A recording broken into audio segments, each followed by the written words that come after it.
ಮಕ್ಕಳ ಮತ್ತು ಪೋಷಕರ ಪ್ರಾಣಕ್ಕಿಲ್ವ ಬಿಡಿಗಾಸಿನ ಬೆಲೆ.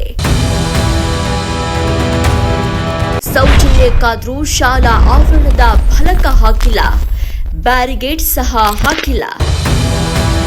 ಮಕ್ಕಳು ಮತ್ತು ಪೋಷಕರು ಜೀವ ಹಿಡಿದುಕೊಂಡೇ ಓಡಾಡುವ ಪರಿಸ್ಥಿತಿ. ಕಣ್ಮುಚ್ಚಿ ಕುಳಿತಿದ್ಯಾ ರಸ್ತೆ ಪ್ರಾಧಿಕಾರ?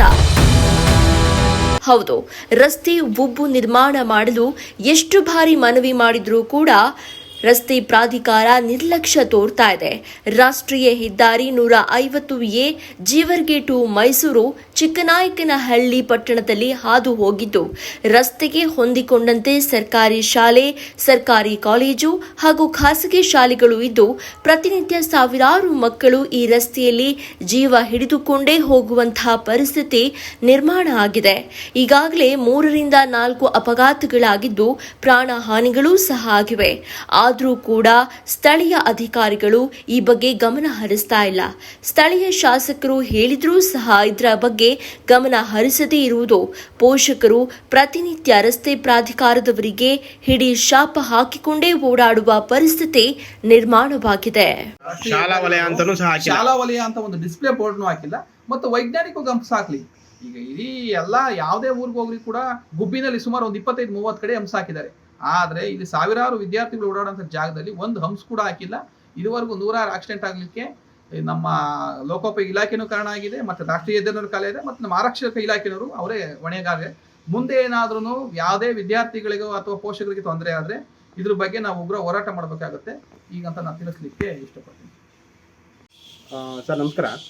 ಸರ್, ಈಗ ರಾಷ್ಟ್ರೀಯ ಹೆದ್ದಾರಿ 150A ನಲ್ಲಿ ಶಾಲೆ ಪಕ್ಕದಲ್ಲೇ ಹಾದು ಹೋಗಿದೆ. ಇಲ್ಲಿ ಪ್ರತಿನಿತ್ಯ ನೂರಾರು ಮಕ್ಕಳು ರೋಡ್ ಕ್ರಾಸ್ ಮಾಡ್ಬೇಕಾದ್ರೆ ತುಂಬಾ ಸಮಸ್ಯೆನ ಅನುಭವಿಸ್ತಾರೆ. ಜೊತೆಗೆ ಪೋಷಕರು ಗಾಡಿ ತಗೊಂಡ್ಬರ್ತಾರೆ, ಗಾಡಿ ತಗೊಂಡು ನಿಲ್ಸ್ಕೊಳಕ್ಕಾಗಲ್ಲ, ಅವ್ರು ಒದ್ದಾಟ ನೋಡೋಕ್ಕಾಗ್ತಾ ಇಲ್ಲ. ಇದು ಎಷ್ಟು ಮಟ್ಟಿಗೆ ಸರಿ ಅಂತೀರಾ ನೀವು SDMC ಅಧ್ಯಕ್ಷರಾಗಿ? ಈ ವಿಷಯದ ಬಗ್ಗೆ ನಾವು ಸುಮಾರು 6 ತಿಂಗಳಿಂದನೇ ನಾನು SDMC ಶಾಲೆ ಅಧ್ಯಕ್ಷ ಜೊತೆಗೆ ಜಿಲ್ಲಾ KDP ಸದಸ್ಯನಾಗಿದ್ದೇನೆ.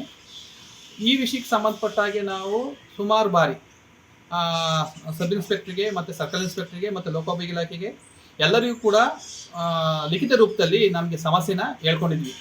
ಅಂದರೆ ಅದು KMHP ಶಾಲೆ ಒಂದೇ ಅಲ್ಲ, ಸರ್ಕಾರಿ ಗೌರ್ಮೆಂಟ್ ಹೈಸ್ಕೂಲು ಮತ್ತು DVP ಶಾಲೆ ಮತ್ತು ಗೌರ್ಮೆಂಟ್ ಕಾಲೇಜು, SMS ಕಾಲೇಜು ಮತ್ತು ಇನ್ನು ಕೌಶಲ್ಯ ಕಾನ್ವೆಂಟು.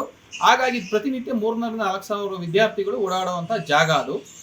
ತುಂಬ ಅದು ಸಾಕಷ್ಟು ಬಾರಿ ಆಕ್ಸಿಡೆಂಟ್ಗಳಾಗಿದೆ, ಪ್ರಾಣಾಪಾಯಗಳಾಗಿದ್ದಾವೆ, ಸಾಕಷ್ಟು ಜನಕ್ಕೆ ತೊಂದರೆನೂ ಕೂಡ ಪ್ರತಿನಿತ್ಯ ಆಗ್ತಾ ಇದೆ. ಯಾವ ನಿಮ್ದು ಇಲ್ಲೇನಾ? ಅದೇ ಇಲ್ಲಿ ತುಂಬಾ ಮಕ್ಕಳು ಓಡಾಡ್ತಾರೆ ಪ್ರತಿ ದಿವಸ. ಇಲ್ಲಿ ಏನಾಗುತ್ತೆ ಅಂದ್ರೆ ಲಾರಿಗಳು, ಬಸ್ಗಳು ತುಂಬಾ ಸ್ಪೀಡಾಗಿ ಬರ್ತವೆ. ಇಲ್ಲಿ ಮಕ್ಕಳು ಕರ್ಕೊಂಡು ಹೋಗೋದು ಸಂಜೆ ಮತ್ತೆ ಬೆಳಗ್ಗೆ ಬಿಡೋದು ತುಂಬಾ ತೊಂದರೆ ಆಗ್ತಾ ಇದೆ. ನೀವೇನು ಹೇಳ್ತೀರಾ ಗೌಡ್ರು? ಇಲ್ಲಿ ನೀವು ಬರ್ತೀರಾ ಬಿಡ್ತೀರಾ? ಮಕ್ಳಿಗೆ ಏನು ಹೇಳಿ, ಇಲ್ಲಿ ರಸ್ತೆ ಪ್ರಾಧಿಕಾರ ಏನು ಹೇಳೋದಿದೆಯಾ? ಅದೇ ಸರ್, ಅದು ಅನುಕೂಲ ಆಗುತ್ತೆ. ಅದು ಇದು ಮಾಡಿದೆ, ಹಂಪ್ ಹಾಕಿದ್ರೆ ಅನುಕೂಲ ಆಗುತ್ತೆ ಮಕ್ಕಳಿಗೆಲ್ಲ. ಇಲ್ಲಿ ಓಡಾಡಕ್ಕೂ ಎಲ್ಲದಕ್ಕೂ ಅನುಕೂಲ ಆಯ್ತು ಸರ್. ಅದೊಂದು ಮಾಡಿಕೊಟ್ರೆ ಎಲ್ಲರಿಗೂ ಅನುಕೂಲ ಆಗುತ್ತೆ ಸರ್. ಮಕ್ಕಳುಗಳಿಗೆಲ್ಲ ಅನುಕೂಲ ಆಗುತ್ತೆ ಅಂತೀರಾ? ಅನುಕೂಲ ಆಗುತ್ತೆ, ಅಲ್ಲಿ ಓಡಾಡೋರಿಗೆ ಎಲ್ಲರಿಗೂ ಅನುಕೂಲ ಆಗುತ್ತೆ ಸರ್.